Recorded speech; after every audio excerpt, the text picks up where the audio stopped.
I'm Brittany, 34, CEO of a billion-dollar startup I built from scratch. I flew in for my father's 60th birthday thinking maybe this time I'd finally belong. But instead of joining the family table, they sat me alone. Outside. One chair. One candle. One cold silence. Jason said there wasn't enough room, the maitre whispered. I smiled through the burn. The cold wasn't from the breeze. It was from knowing I was never meant to be inside. Then my phone lit up, a $1.6 billion deal waiting for my call. That night, I didn't just leave dinner, I walked out of the story they wrote for me. When I received the invitation to my father's 60th birthday dinner, I told myself it was just another formal family obligation. A black tie evening at Le Bernardin, the kind of place where the napkins cost more than my first month's rent during startup days. But deep down I hoped this time might be different. I was 34, CEO of a tech company valued at just under $1 billion. Nexus Technologies wasn't just a success story, it was mine. Every sleepless night, every bank rejection, every backhanded compliment I endured from my own family had led to something tangible. Something powerful. And still I hoped. Hope is dangerous that way. It makes you buy the nice dress. It makes you show up on time. It makes you think maybe this time they'll see you. Really see you. When I arrived, the maitre d' greeted me with the kind of smooth efficiency I used to fake in investor meetings. Good evening, Miss Morgan, he said, glancing at his tablet. Your party has arrived. If you'll follow me. The dining room was glowing, filled with soft laughter, crystal stemware, and the low hum of men in suits talking business. I spotted my family instantly, my father at the head of the table, my mother beside him, looking like she belonged in a Ralph Lauren ad, and my brother Jason leaning in to whisper something smug into her ear. But the maitre d' didn't take me to them. Instead, he led me past the glittering dining room, through a side hallway and out onto the patio. A small table. One chair, one place setting. One flickering candle struggling against the evening breeze. Excuse me, I said, stopping in my heels. There must be a mistake. That's not. I'm with the Reynolds party. His eyes flicked away awkwardly. Yes, ma'am. Mr. Jason Reynolds specifically requested you be seated out here. I'm very sorry. I stood there for a beat too long, absorbing it. The air was warmer than I expected, but somehow I felt cold. Jason stepped through the patio doors, a champagne flute in hand. There you are, Britt, he said with that saccharine tone he reserves for public humiliation. Thought maybe you bailed again. Why am I out here? I asked evenly. He shrugged. We had a bit of a space issue. Dad invited more partners than expected, and well, the patio's for people who don't have anything real to contribute to the conversation. He smiled as if that line were clever. As if it didn't cut as deeply as it always had. You mean the patio's for failures, I said, my voice low. If the shoe fits, he replied, raising his glass. But hey, great view, right? He left before I could answer. I sat down slowly, careful not to let the heaviness in my chest show on my face. A waiter arrived, clearly mortified to be assigned to the outcast table. Would you care for something to drink, Miss Morgan? He asked gently. Yes, I said, staring through the glass doors at the family I'd somehow never belonged to. Bring me the most expensive bottle of Bordeaux you have. And please don't hold back on the pour. As I sat there listening to the muffled laughter from inside, I couldn't help but watch them. My mother perfectly poised. My father animated and commanding, telling stories to his banking cronies. And Jason, God. Jason soaking up all the attention, the legacy, the validation that I had never been offered. Not even now. Not after everything I'd built. I'd brought my company back from the brink 3 times. I'd created jobs, led innovation, made headlines, but to them I was still the girl with the little startup. Still the misfit who didn't go to Harvard. Still, the daughter who made things awkward at family events by insisting she had a real career. I picked at the amuse-bouche the waiter delivered. Some delicate sea thing with foam and edible flowers. It tasted like ash in my mouth. I was halfway through my second glass of Bordeaux when my phone buzzed. Normally I don't check messages during family dinners. But then again, I wasn't really part of the family dinner, was I? It was Thomas, my CFO. 3 texts in rapid succession, urgent. TechCorp just made a formal bid for Datasphere. They're offering 1.4 B all cash. We need to respond tonight. CEO wants to talk to you directly. Call ASAP. I read the texts twice, pulse quickening. This wasn't just a development. It was the development. The acquisition we'd been working on for months, the one that would catapult Nexus into a whole new league, was at risk of slipping away. If we wanted to win, we'd have to move. Fast. I looked up from my phone past the glass at my family. They were raising a toast. To Dad, probably. To legacy.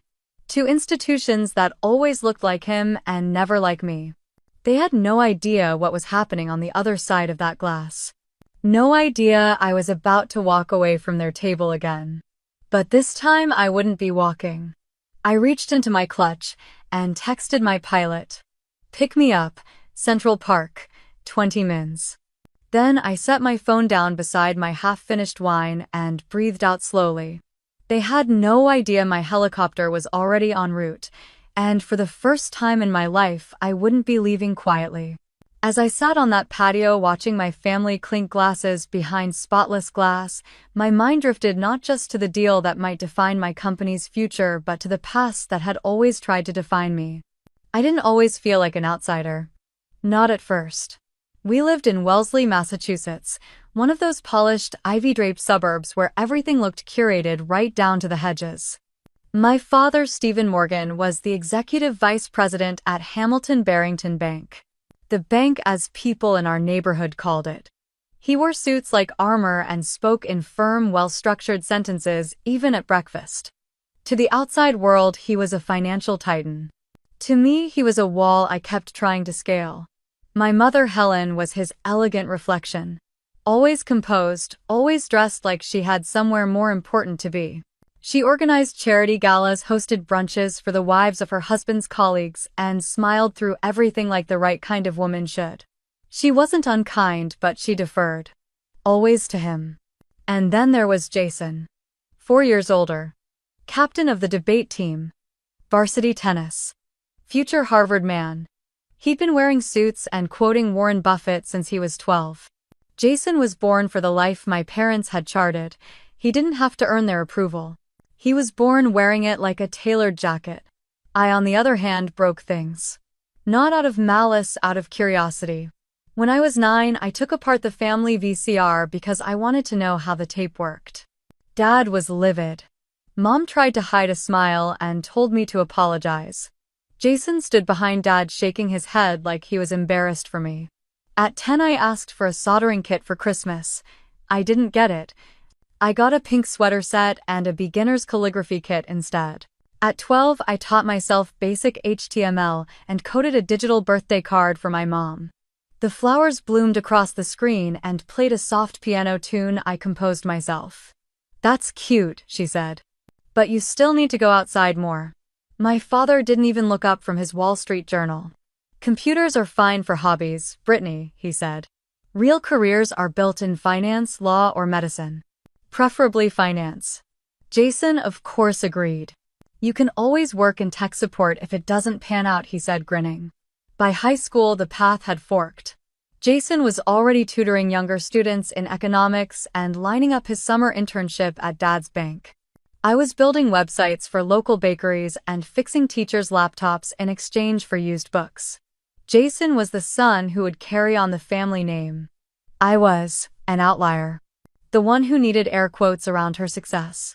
"Our daughter Brittany is very bright," Dad would say to his friends at dinners. "She's into tech things."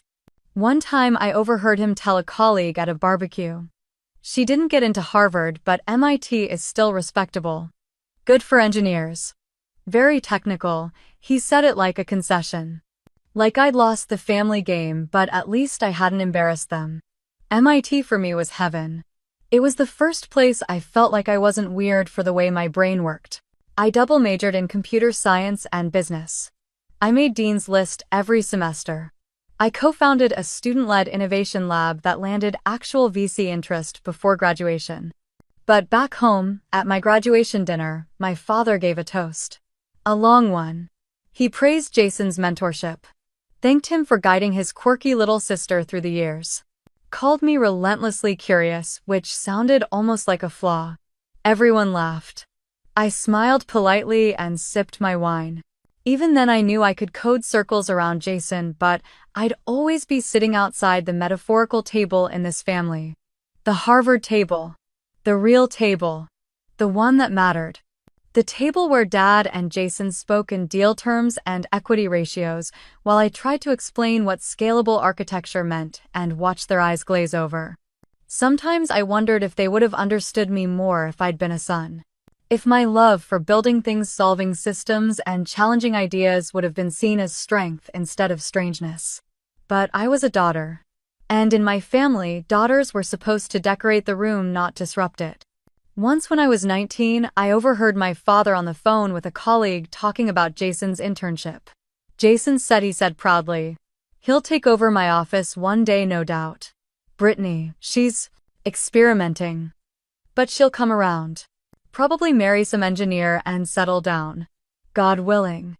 That night, I stayed awake until sunrise scribbling notes for a startup idea that would later become the backbone of Nexus Technologies. It wasn't rage that kept me up, it was resolve. I didn't want to sit at their table anymore. I wanted to build my own. Now, years later, sitting on that patio exiled again, I realized just how long that feeling had lived in me. They hadn't changed, but I had. I wasn't the girl breaking VCRs anymore. I was the woman closing billion-dollar deals.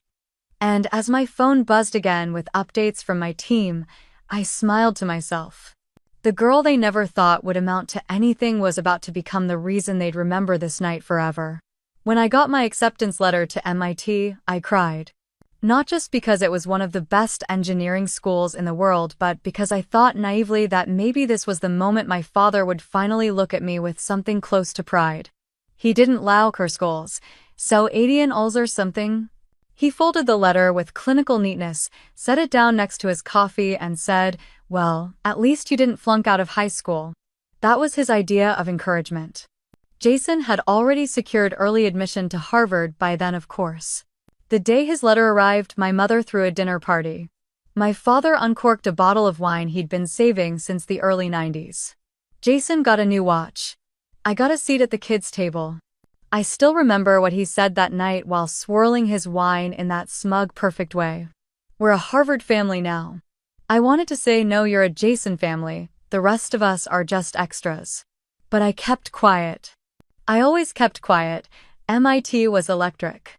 There I wasn't weird, I was just early. I found people who thought in code and dreamed in systems. I double majored in computer science and business, slept maybe 4 hours a night, and lived on ambition and cold coffee. I joined hackathons, led teams, built things that actually worked. I was thriving. But back home, none of it translated. Dad would introduce me to his business associates like I was some quirky pet. "This is Brittany," he'd say. "She's doing computer stuff at MIT." Sometimes they'd nod politely. Sometimes they'd ask if I could fix their printer. Jason, on the other hand, was already working summers at Dad's bank giving TED Talk-style updates about market trends, IPO potentials, and how the world would be saved by bonds and spreadsheets. At family dinners, I'd try to talk about the AI project I was leading or the pitch I gave to a Boston VC firm. The room would fall into an awkward silence. Jason would change the subject. My mom would refill wine glasses. Dad would say, "That's nice, Britt," and ask Jason how the markets were reacting to the latest Fed announcement. I wasn't invisible. But I was irrelevant. Graduation rolled around. I invited them, of course. I told myself maybe this time it would be different. That they'd sit in the crowd and clap for me and really see me. They came. All 3 of them. Dressed impeccably like they were attending someone else's success. The ceremony was long. My name was called. I walked across the stage with honors, shook the dean's hand, and looked out over the crowd, hoping just for a second to find my father's face. I didn't. He was looking at his phone. Later that evening, we went out for dinner at an upscale seafood place Jason had picked. When the server brought champagne to toast, my father stood up to make a speech. "Tonight," he said, "we celebrate both of our children." Jason, who continues to make us proud at Harvard, and Brittany, who's found her own way. He smiled, lifted his glass, and added, "And let's not forget how helpful Jason has been to his little sister along the way. Every odd duck needs a steady hand." They laughed. I smiled. And swallowed something sharp and familiar. Odd duck. Not brilliant, not bold, not even capable, just odd. That night in the Uber back to my apartment, I sat with my dress bunched under me and my diploma still in my lap. I stared out the window and let the streetlights blur into each other like tears I refused to shed. I wasn't angry. I was tired. Tired of trying to earn something that would never be given. Love, maybe. Or just the kind of respect they so freely handed to Jason. And the worst part. It wasn't just that they didn't understand what I'd built. It was that they didn't want to. Because what I did didn't fit into their script. I didn't go to Harvard. I didn't follow in Dad's footsteps. I didn't smile and nod and pretend their world was the only one worth living in. I built my own world. And that terrified them. In the months that followed, I turned down 6 high-paying job offers. Every one of them promised prestige, structure, a ladder I could climb. And every one of them felt like a cage. Instead, I called Stephanie, my roommate, my sounding board, my ride or die, and said, "Let's do it." Do what she asked. Build something that doesn't need anyone's permission. That was the beginning of Nexus Technologies. The beginning of the rest of my life. But at that moment, all I had was an idea, a blank whiteboard, and the fire of being underestimated. Again. By the people who should have known better. And yet even then, I still wanted to believe that one day they'd see. That one day MIT would be enough. That I would be enough. I didn't know yet that the road ahead would be filled with 2 a.m. breakdowns, maxed out credit cards, and boardrooms full of men who looked like my father and dismissed me like Jason. But I did know one thing. If they weren't going to offer me a seat at the table, then I'd build one of my own. And someday they'd have to watch from outside the glass. There's a moment right after you say no to the safe path when the silence is deafening. I remember it vividly. The day I turned down my 6th job offer, my inbox was full of polite confusion. "Are you sure? This is a rare opportunity. You'll regret walking away from this package." Maybe they were right. Maybe I was walking away from stability, from prestige, from everything my family would finally respect. But I wasn't looking for their version of success. I was looking for something real. Something I could build with my own hands. Stephanie was the only person who didn't question me. We'd met in our sophomore year dorm at MIT. She was a mechanical engineer who coded better than most CS majors and swore like a sailor. Where I was cerebral and introverted, she was bold, chaotic brilliance. Our friendship was forged over late-night debugging marathons, vending machine dinners, and mutual exhaustion. When I told her I wanted to start something new, something ours, she didn't blink. "When do we start?" she asked, already pulling out a notepad. Nexus Technologies began in a 400 square foot apartment with 3 desks, 2 fans, and 1 shared dream. We had nothing but an idea: build smarter, adaptive business software that didn't treat users like idiots. Our first prototype crashed more times than it ran, but we kept going. Because that's what you do when no one believes in you. You believe harder. Back home, the news didn't land well. "You turned down Goldman," my father said, his voice like gravel, "for a startup." My mother looked heartbroken. "Maybe try it for a year, darling. Just to get it out of your system." Jason laughed. "Let me guess, you and your friend are going to change the world with an app. Don't forget to include a tip jar for when it flops." Every time he opened his mouth, it was like being poked with a diamond-tipped insult. Their reactions didn't surprise me. What hurt was how predictable it was. How little they asked about what we were building, why it mattered, or what problems we were solving. To them, it wasn't a real job. It was a phase. A hobby. I stopped updating them after a while. It felt easier to fail without their gaze on me. Those early days were brutal. There were weeks we didn't know if we could pay rent. We ate ramen for dinner 5 nights a week, split 1 MetroCard between us, and slept on yoga mats in the office to save time. The only thing we had in abundance was belief. And each other. Stephanie was my mirror, my challenger, my anchor. When I doubted myself, she reminded me who I was. When the backend broke at 3 a.m., she was there cursing at the server like it had personally offended her. One night after our fourth pitch rejection in a row, we walked back to the office in the rain. Soaked, tired, and holding a single umbrella that had half collapsed. "Do you ever wonder if maybe we are crazy?" I asked. She looked at me like I'd grown another head. "Of course we're crazy. You have to be crazy to try and build something no one's built before. But that's the whole damn point." Then she added, "Besides, if we don't believe in us, who will?" That became our mantra. If we don't believe in us, who will? Meanwhile, Jason had moved into a sleek condo downtown and bought a Porsche. His LinkedIn glowed with promotions. My mother forwarded me screenshots like they were baby photos. Jason's been invited to speak at the Chamber of Commerce. Jason's article got published in Forbes. Jason's company just did a merger. Isn't that exciting? She never asked how Nexus was doing. Only if I was taking care of myself. That's how it is when you're the disappointment wrapped in potential. They check on your sleep schedule, not your success. There was one night I'll never forget. The AC in our office broke during a heat wave.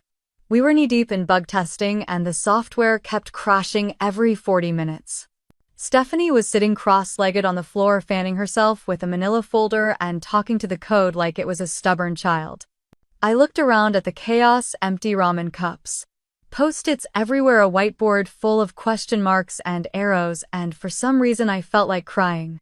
Not because I was losing, but because I realized I wasn't alone in this anymore. I had someone who didn't just see me. She stood beside me. We finally got our first break 6 months later. A small business owner desperate for better inventory tools agreed to try our beta. When it worked, he cried. Literally cried. Told us we'd saved his family business. We stayed up until 5 a.m. drinking warm beer and eating gas station cupcakes to celebrate. No press release, no headlines, just the knowledge that we had built something that mattered. It was enough. For now. By the end of that first year, Nexus was still tiny. But it was alive. And that was more than most could say.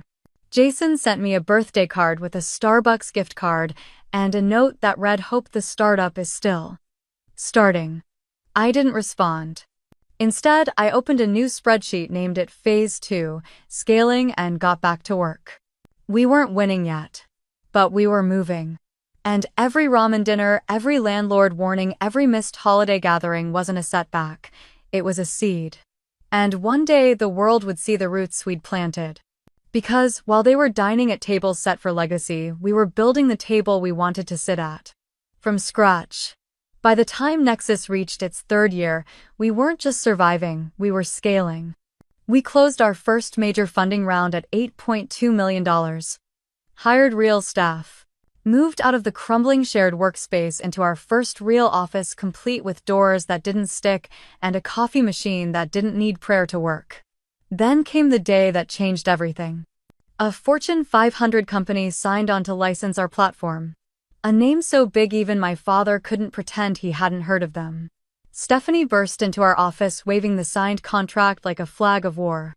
"We did it," she gasped. They said yes. We screamed. We danced. We cried. We ordered sushi that wasn't on sale.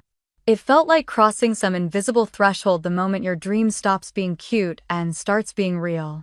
I called my parents that evening. It felt important, like maybe this time I could say something that would be met with awe. Or, at the very least, acknowledgement. "Wow," my mother said. "That sounds exciting. I'm not sure I totally understand what the software does, but likely just a diversity initiative. Checking boxes." I blinked. "That's not what this is," I said quietly. "Of course," he replied, distracted. "I'm just saying timing is everything in tech." But the worst comment came at Thanksgiving. We'd flown back to Boston. It was cold, gray, and thick, with that kind of family tension that clings to the walls no matter how well you smile. Jason had recently been promoted to managing director at the bank. He'd brought a new girlfriend, Amanda, polished professional, as if selected from a catalog titled Wall Street Wives. After dinner, we sat in the living room. Jason poured himself a scotch, glanced at me over the rim of his glass, and said, "So I hear your company got a big contract." "Yes," I said, keeping it short. I learned not to elaborate. It gave him more ammunition. He smirked. "Let me guess, they wanted a woman-led firm for their PR push." "Checks all the boxes." I'd say congrats, but we both know what the game is. It wasn't even subtle. It was a direct gut punch dressed in business casual. I wanted to snap back. To list every feature we'd built. Every client metric. Every round of due diligence. But I didn't. Because men like Jason aren't interested in facts. They're interested in reminders that the world is built in their image and that anyone who doesn't fit that mold must have cheated their way in. I didn't say a word. I just sipped my wine and looked at my mother, hoping for what exactly? A soft protest. That's not fair, but she just smiled nervously and changed the subject. It was in that moment I realized they wouldn't see me no matter how high I climbed. Not unless I did it their way. Harvard. Finance. Fraternity. Familiarity. But I wasn't playing that game. I was building a different one. Back at work, we were on fire. We opened a second office in Chicago, then a third in San Francisco. Our team doubled, then tripled. Investors started calling us instead of the other way around. Stephanie and I made the cover of Tech Forward with the headline "Disruption with Discipline: The Women Rewriting Enterprise Software." We got invited to speak at panels. Universities asked us to mentor female founders. I was finally standing in the light I had built for myself. And still at Christmas, my father asked, "How's that little software thing going?" Not company, not business. Thing. Jason, of course, got a Crystal Award from the bank for leadership excellence. It now sat prominently on the fireplace mantel. A shrine to a life they understood. There was a kind of cruelty in their dismissal, not violent, not loud. Just persistent erosion.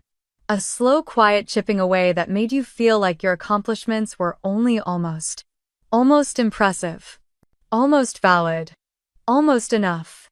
One night back in New York, I sat with Stephanie on the roof of our building after a late product rollout. We shared a bottle of cheap red wine and watched the skyline buzz with light. "Do you ever think I asked that no matter what we do there's a table we'll never be invited to?" She tilted her head. "No," she said. "I think they're just terrified we're building something bigger than their table could ever hold."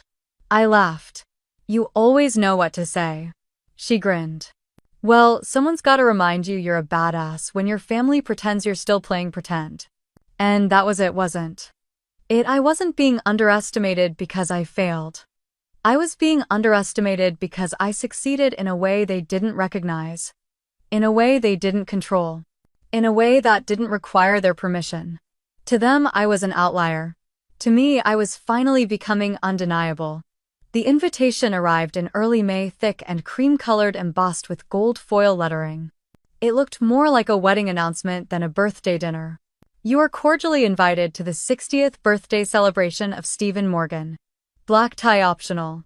Le Bernardin, New York City." My name was written in my mother's delicate cursive, Brittany Ann Morgan. I stared at it for a long time. There it was again, that small, persistent flicker. Hope. I hated that I still felt it. After everything.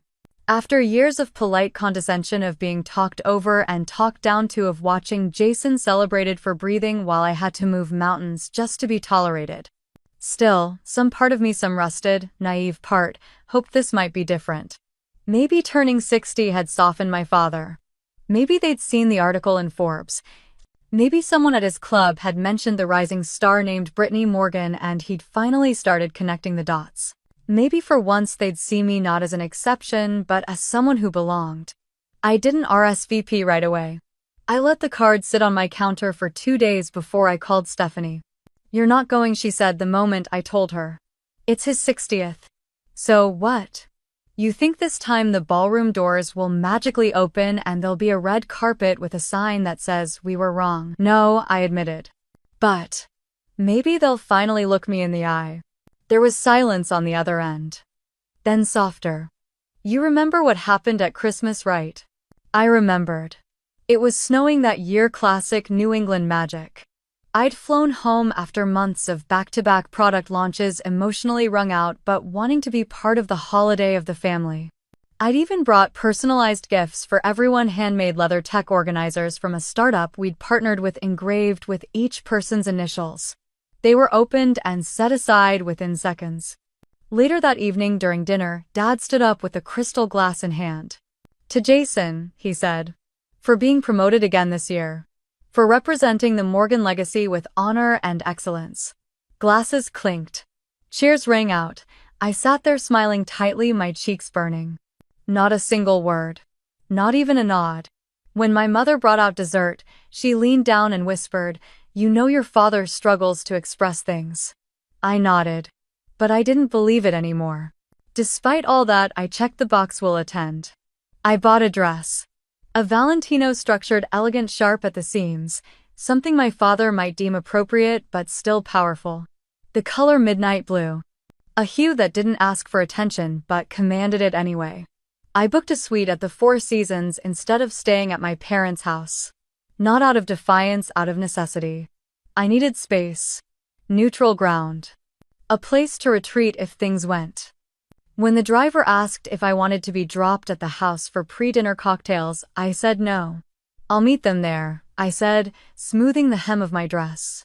I couldn't bear another hour of being invisible in my childhood home. That morning, Stephanie came by my office with coffee and a mini emergency kit lipstick, compact mints, a tiny perfume spray. "You don't owe them anything," she said, handing it over. "I know. Then why do you look like you're about to walk into court?" Because part of me still thinks this might be a hearing.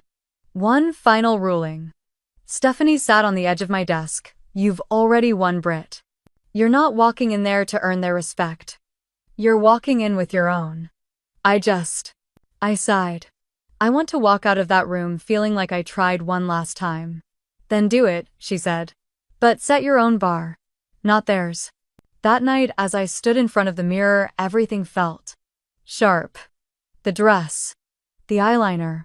The bone-deep awareness that I was stepping into a room where I'd never quite been invited, hoping maybe this time would be different. And maybe, just maybe, I was ready to stop hoping altogether. I placed the gift I'd chosen into my bag, a rare first edition copy of the History of American Finance, one my father had once mentioned offhandedly as the last great book on the topic. It was a peace offering, maybe. Or maybe it was proof. I do listen, even when you don't. As I zipped my clutch, my phone buzzed. A text from Thomas, my CFO. "Update Tech Corp circling Datasphere again. We may need to counter sooner than planned. We'll keep you posted." I stared at the screen. Work didn't stop just because my father was blowing out candles, but tonight, I had told myself, was about family. Even if I was the only one trying to make it so. At 6:56 p.m., I stepped out of my car in front of Le Bernardin, heels clicking against the pavement, nerves rattling beneath practiced poise. As I handed my coat to the hostess and followed the maitre d', reminded myself, "You are not the girl they once overlooked. You are the woman they can no longer afford to ignore." I took one last breath before stepping through the doors into the test I didn't know would redefine everything.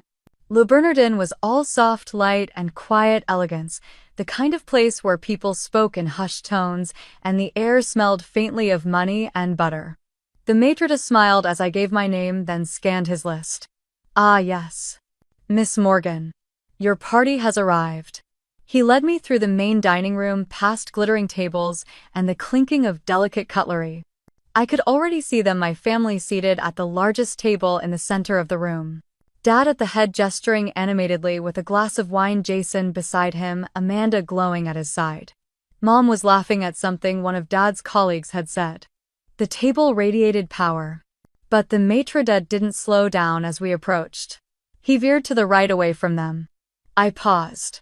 "My family's there," I said, pointing. He turned to me, his face tightening. "I understand, Miss Morgan. But I was given specific instructions regarding your seating." He hesitated. "From Mr. Jason Morgan." A door opened to the restaurant's side patio. Quiet, half-lit. One table in the corner. One chair. One place setting. My heart dropped. "This must be a mistake," I said. The maitre d' looked genuinely pained. "I apologize. I'm only following the instructions I was given. I stepped out into the humid summer evening, the distant hum of traffic reminding me that the real world still existed, just beyond the curated quiet of this place. And there it was, a small table mostly hidden behind a potted ficus partially blocked from the view inside. Like an afterthought. Like a mistake no one wanted to admit. The door behind me opened. I turned, hoping it was someone to fix the error. It was Jason. Champagne flute in hand, grinning like this was all terribly amusing. "There you are," he said. "Thought you might bail." "Why am I sitting out here?" He shrugged. "Space issue. Dad invited more partners than expected. We needed the main table for people actively involved in the conversation. The patio is what I asked. Overflow." He tilted his head. "For other guests. You know. The ones who aren't exactly central to the discussion." He said it with a smile, but I felt every barb. "You mean the patio is for failures," I said quietly. Jason raised his glass. "If the shoe fits." He turned and disappeared back inside. I sank slowly into the chair, heart pounding, but face composed. I'd spent a lifetime mastering the art of looking unbothered when you're breaking open inside. A waiter appeared, looking mortified. "Would you like something to drink, Miss Morgan?" I didn't even hesitate. "Yes," I said. "Bring me the most expensive bottle of Bordeaux you have. And don't be stingy with the poor." He blinked. "Of course. If I was going to be exiled, I might as well run up their bill." I sat there alone, swirling wine that cost more than my monthly rent back in our startup days, and looked through the glass doors. They were toasting. Dad was standing, giving some impassioned speech. The others leaned in, hanging on his every word. Jason, of course, was at his right hand. The golden sun. Amanda glowed beside him like she'd been cast in the role of banker's wife. Mom smiled like she had everything she ever wanted. And me, I was outside. Literally. Metaphorically. Completely. The candle on my table flickered. My food arrived, a delicate sea bass in lemon foam. It looked like something from a magazine. It tasted like nothing. I watched as one of Dad's partners gestured toward the patio. Dad looked in my direction, then waved the question away with a dismissive hand. The man nodded, laughed politely, and returned to his steak. I was invisible. Again. Still. The door opened. I turned. It was Mom. She stepped out, her face tight with guilt. She leaned down to kiss my cheek. "Brittany, darling. I'm so glad you're here." I said nothing. She glanced at the table, then back at me. "I told your father the seating was a mistake." "I did. But you know how he is once he's made a plan, and with all his partners there. He didn't want to cause confusion. Or offense." I looked at her, calm but direct. "I'm not a guest at his table, Mom. I'm his daughter." She flinched. I know. I tried to." "It's fine," I said, cutting her off gently. "I'm used to being the afterthought." Her eyes welled, but she didn't deny it. "I'll come sit with you after the appetizers," she said softly. "No," I replied. "You won't." She touched my hand briefly. "We're glad you came. Truly." Then she disappeared back through the glass, back into the warmth, the comfort, the world where I had never belonged. I looked through the window again. They were laughing, raising glasses, sharing stories I wasn't part of.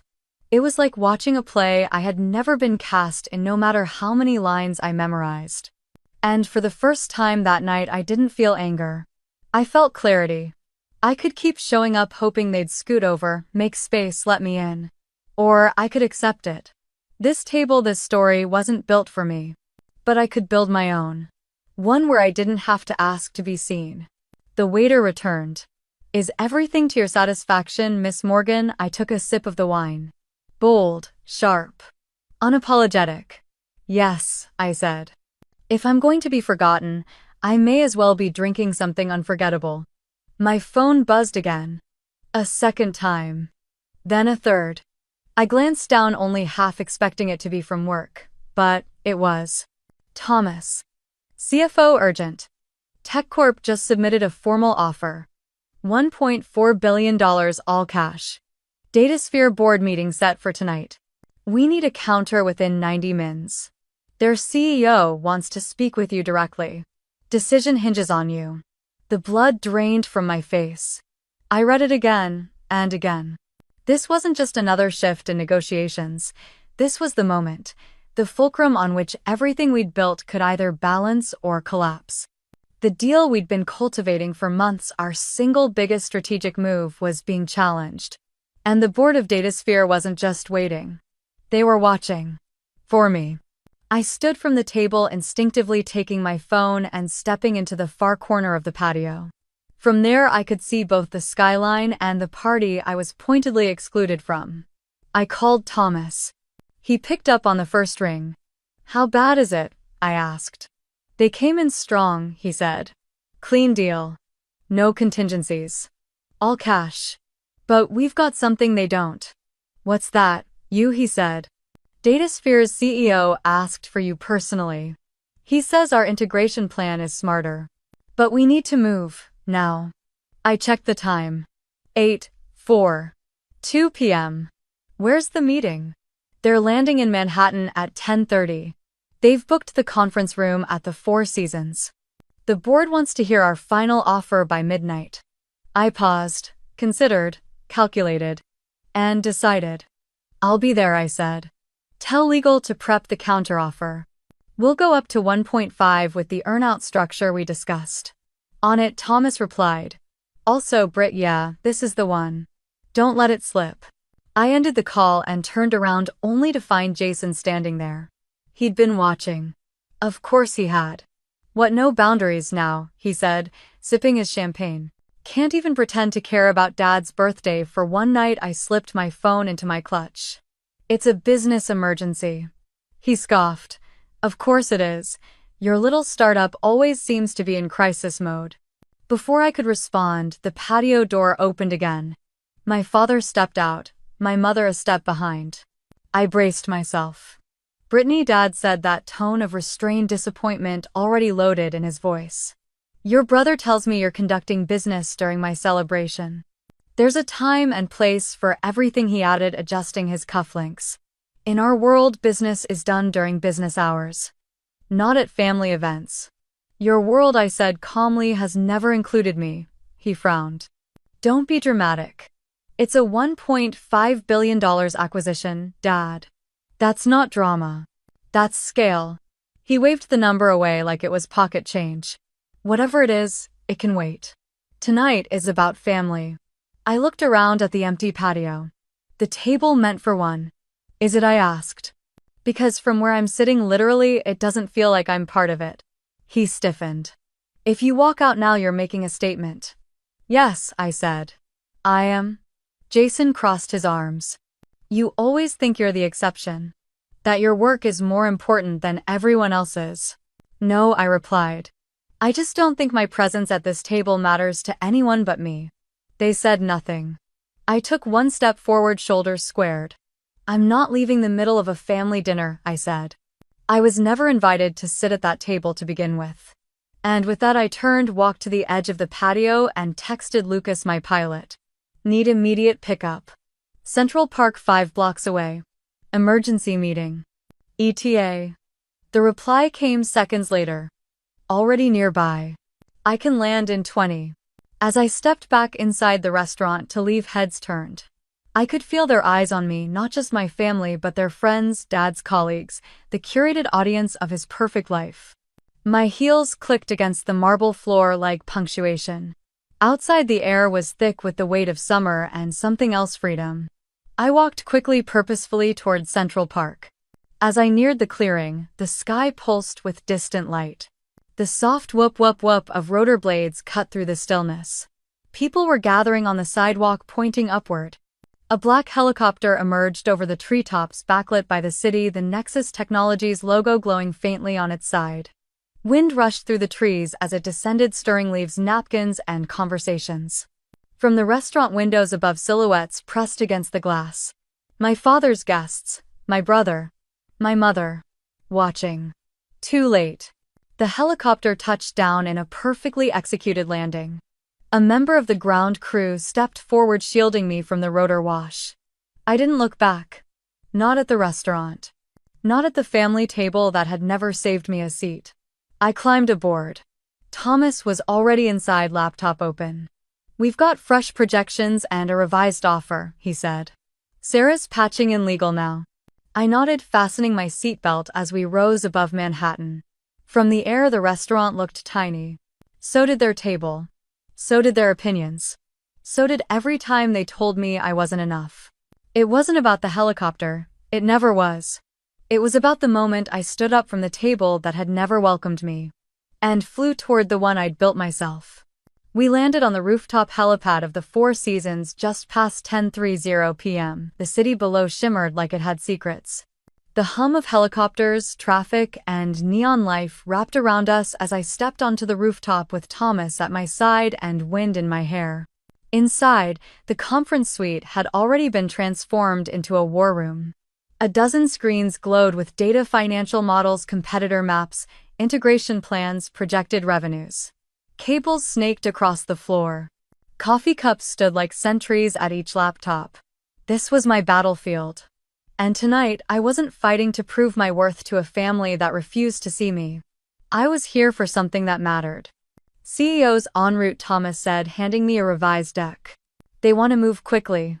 "They're testing us," I said. "They're testing you," he corrected. I nodded, removing my coat. Underneath, I still wore my midnight blue Valentino, now wrinkled from the helicopter harness, but somehow more fitting than ever. I wasn't just walking in as a founder. I was walking in as the future partner they didn't see coming. At exactly 11:03 p.m., the elevator doors opened. Martin Hale, CEO of Datasphere, stepped out, flanked by his two top executives. He looked tired, sharp, and utterly focused. The kind of man who'd built something the hard way and knew what it cost.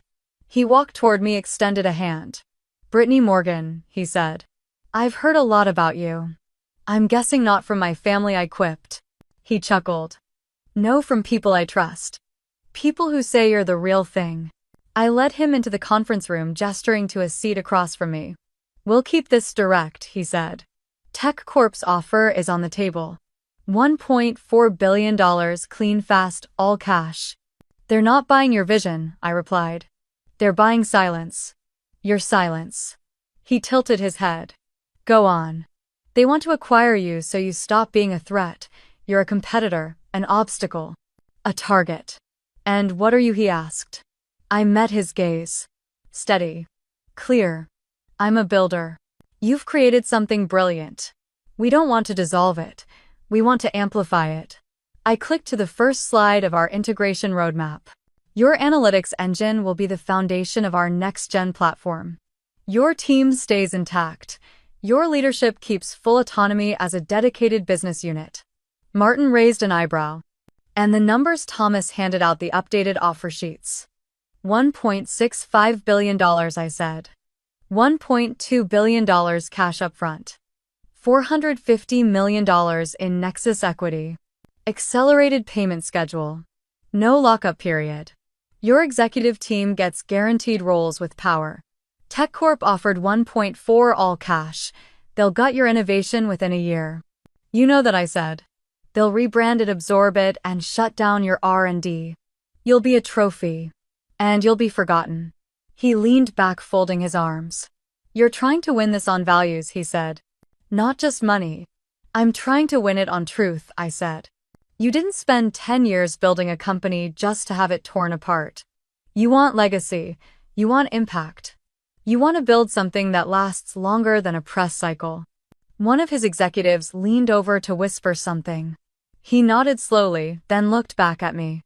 "What makes you think you can deliver all this?" he asked. "Because we've done it before," I said. "And because we're still hungry." I clicked to a final slide, a side-by-side comparison of our cultures, team dynamics, product visions.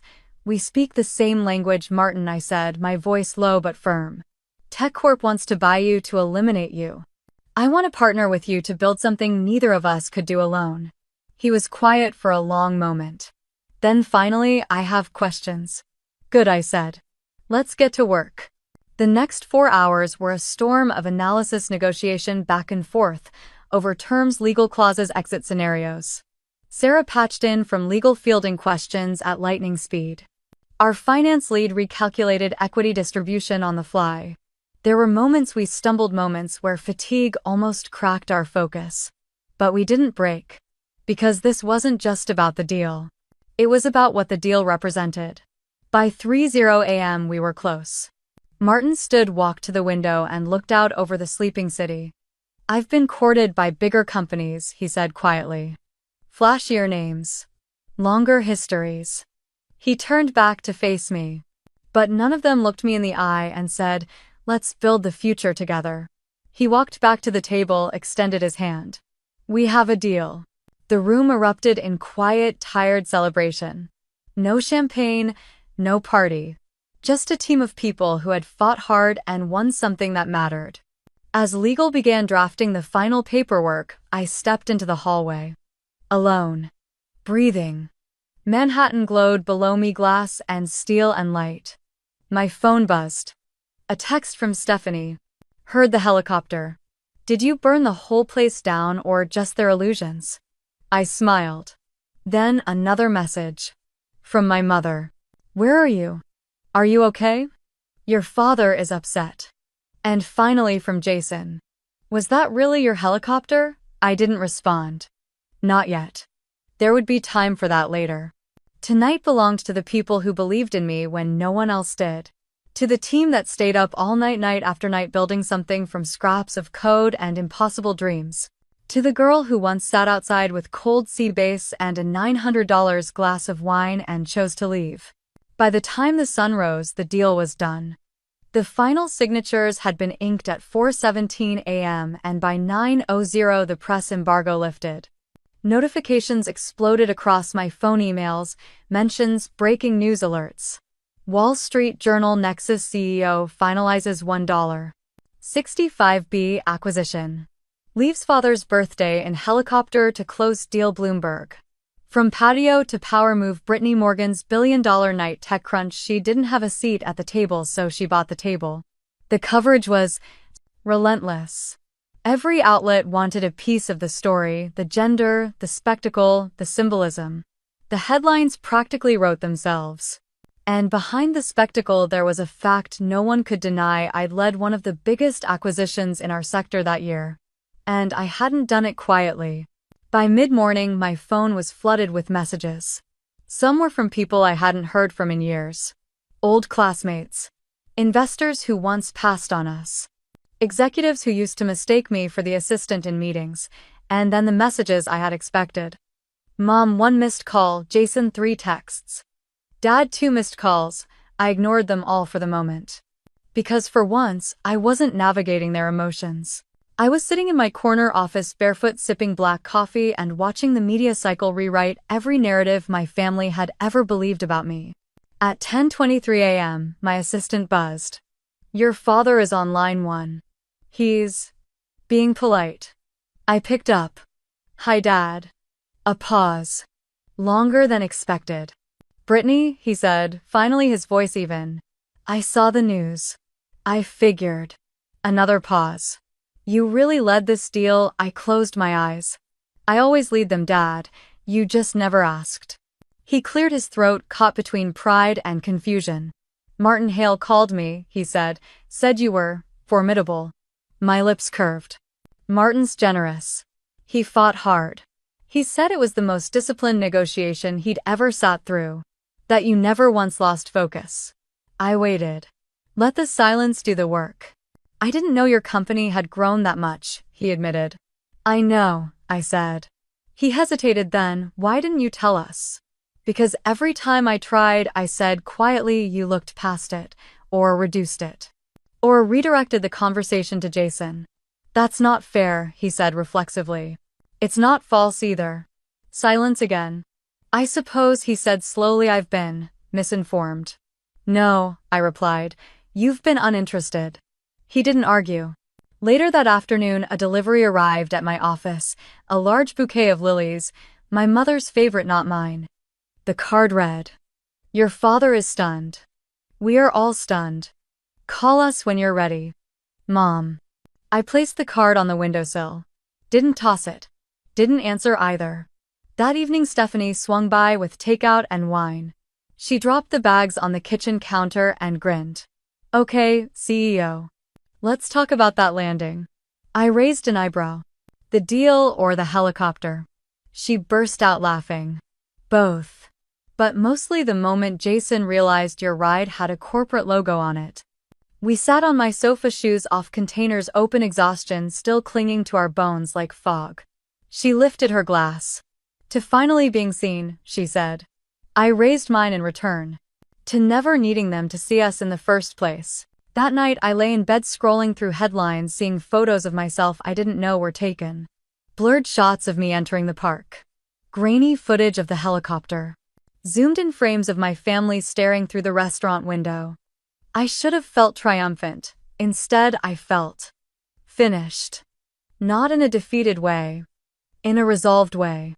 For years I had chased something from them that was never truly about me. Recognition, respect, visibility. But those things when forced become performance. What I wanted wasn't applause, I wanted acknowledgement. The kind that came unprompted, earned not extracted. And now that it was finally arriving, I realized it didn't matter as much as I thought it would. The next morning, Jason finally sent a message that wasn't a question or a dig. Jason, I read the WSJ piece. Congrats. That's legit impressive. Maybe I didn't see the full picture. No apology. No self-reflection. Just the faintest crack in the armor. I replied with a single word. Thanks. In the following days, I fielded interviews, congratulatory calls, analyst briefings. The stock price surged. Partners reached out. Our team, my real family, celebrated. My mother texted again. Your father is still processing. But he's proud.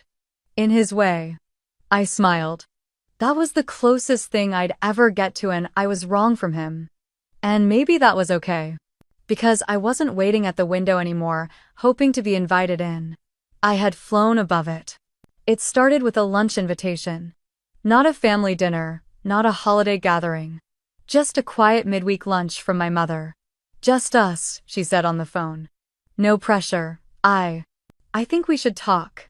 We met at a small cafe near my office. Casual, unthreatening. No white tablecloths or waiters in tuxedos. She was already there when I arrived, dressed more simply than usual, slacks instead of designer skirts, a soft knit sweater instead of her signature silk. When she looked up, there was something in her expression I hadn't seen in years. Nervousness. And underneath that, maybe even regret. You look good, she said, reaching for her water. Success agrees with you. I thanked her, keeping my tone neutral. She fidgeted with her napkin. Your father's still adjusting. I'm sure, I replied. She sighed, folded her hands. Then finally, I owe you an apology. I blinked. That wasn't a phrase I'd ever heard from her. Not once in my entire life. I should have said something, she continued. When you were seated outside, when Jason made those comments. When your father dismissed your work, I should have protected you. She looked up, eyes watery but steady. I didn't speak. I wanted to hear it all. I wasn't trying to hurt you, she said, but I've spent so much of my life smoothing things over. Keeping peace, avoiding conflict. And I told myself that was love. But I see now it wasn't strength, it was fear. That landed hard, because it was true. And yet it didn't sting the way it might have once. Not now, not after everything. She reached across the table, hesitated, then rested her hand lightly on mine. I didn't understand your world, Britt. So I stayed silent. And that silence hurt you. I see that now. For the first time in a long time, I believed her. Not because she said it perfectly, but because she didn't try to defend it. A week later, my father showed up at the office. Unannounced. My assistant buzzed, barely concealing her surprise. There's a Mr. Stephen Morgan here. Says he doesn't have an appointment but would like to see the office. I stood slowly, heart strangely calm. Send him in. He walked in like a man entering unfamiliar territory. Suited, of course, but with less certainty than usual. His eyes scanned the space, the open layout, the team huddled around whiteboards, the glass conference rooms buzzing with quiet intensity. Impressive, he said. Very different. different how he considered. Alive. Busy. Not what I expected. I guided him on a brief tour. Introduced him to our head of product, our CTO, the young intern whose eyes lit up when I said, "She's working on a core feature module." He nodded respectfully to each one. Asked a few questions. Nothing deep but more than polite. Finally, back in my office, he sat down across from me. "I've followed one model of success my entire life," he said. Harvard. Banking. Legacy. I thought that was the only path. He looked around. "This. What you've built. It's not what I would have chosen. But I can see now it has value. Real value." It wasn't an apology. But it was something. A beginning. Jason, of course, stayed silent. No texts, no calls, just digital distance layered over emotional vacancy. And for once I didn't care. I wasn't waiting. Not for him to admit he'd been cruel. Not for him to acknowledge the digs, the undermining, the relentless comparisons. I had stopped expecting anything from him the moment I climbed into that helicopter. And in that absence of expectation, I found something I hadn't known I needed. Peace. People often think healing happens in dramatic gestures. A public apology, a grand reconciliation. But for me it arrived quietly. In the pause between text messages. In the sunlight spilling across my desk during a normal Monday morning. In the way I no longer rehearsed conversations in my head that would never happen. I still spoke to my mother occasionally. We had lunch now and then. She asked real questions, listened. Didn't always understand, but no longer tried to reshape me into something more familiar. My father sent the occasional article with a note. "Thought this might interest you." It was awkward, but I appreciated the effort. I even let him attend one of our demo days. Watched as he stood in the back of the room, arms crossed but eyes alert. He clapped at the end. Not thunderous, not performative, just a slow, thoughtful clap. Enough. People around me said, it must feel good proving them wrong. But that's not what this was. Because the truth is proving them wrong was never the point. I didn't build Nexus to spite them. I built it because I believed in it. I left that dinner not to make a statement, but because I finally understood that waiting for someone else to validate your worth is the slowest form of self-erasure. And I was done erasing myself. Forgiveness didn't come all at once, and it didn't come because they changed. It came because I did. Because holding on to what they couldn't give me had begun to cost more than letting it go. So I let it go. Not for them. For me. 1 year later, I stood under the floodlights of the New York Stock Exchange ringing the opening bell. Nexus Technologies was officially public. The moment was surreal not because I didn't believe it would happen, but because I had stopped needing it to prove anything to anyone but myself. Our stock opened strong. The media called it a landmark day for women in tech. Journalists scrambled to cover my journey, throwing out every buzzword they could find: female founder, non-traditional path disruptor. And for once I didn't flinch at the labels. Because I knew who I was. That afternoon, I hosted a celebration not at some stuffy ballroom or inherited club but at the rooftop of our own headquarters. The people there weren't just colleagues, they were family. Stephanie raised her glass and said, to the woman who sat outside the glass, and then made her own skyscraper. Everyone laughed, cheered. But I didn't toast right away. Instead, I looked out over the skyline. The buildings. The movement. The thousands of lives unfolding below. And somewhere down there, just a few city blocks away, was a restaurant called Le Bernardin. I could still see the patio in my mind. The lonely table. The untouched dessert. The reflection of a woman wondering if she'd ever belong. I walked to the edge of the rooftop, the wind tugging at my sleeves.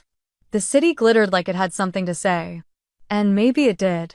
Because the truth was, I never needed them to pull out a chair. I didn't need their permission. I didn't need their version of success. I had built something far greater than a seat at their table. I had built the entire room. And filled it with people who saw me clearly. A young intern joined me at the Ledge Marisol, fresh out of a state college, the first in her family to graduate. She had ideas I'd never dreamed of, questions no one else dared ask. Do you ever get used to this? She asked. Eyes wide, voice barely louder than the breeze. Used to what I said, smiling. To being the one everyone looks up to, I paused. Thought of every late night. Every slammed door. Every comment about playing CEO. No, I said. And I hope I never do. She looked confused.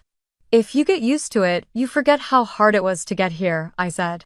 And you stop making room for the next woman behind you. Later that evening, I stayed behind when the crowd had thinned, just me and the lights of a city that had once felt too big to conquer. I walked to the corner of the rooftop where we kept a single chair. It was wooden. Simple, unassuming. I'd asked our team to bring it up the day we hit our 1 millionth user. Not just any chair. The same design as the one from the patio that night. The night everything changed. I sat in it now, not out of pain but in reverence. Because I wanted to remember. Not the rejection, but the rise. The wind picked up again. My phone buzzed with new messages, speaking invitations, podcast requests, a note from a young founder in Kenya thanking me for being visible. I didn't open any of them right away. Instead, I closed my eyes and breathed in the quiet. Not the silence of being excluded, but the stillness of knowing you no longer need to prove anything. Voiceover, final monologue. If you're watching this, maybe you've known the ache of sitting at a table where no one sees you. Maybe you've been asked to shrink, to soften, to wait your turn. Or maybe, just maybe, you've been told that success only looks one way. Their way. But here's the truth. If you're sitting at a table not meant for you, stand up, walk away, and build your own. You don't need their chair. You are the architect of your future. You are the table. You are the room. And when you're ready, fly. In a way only you can.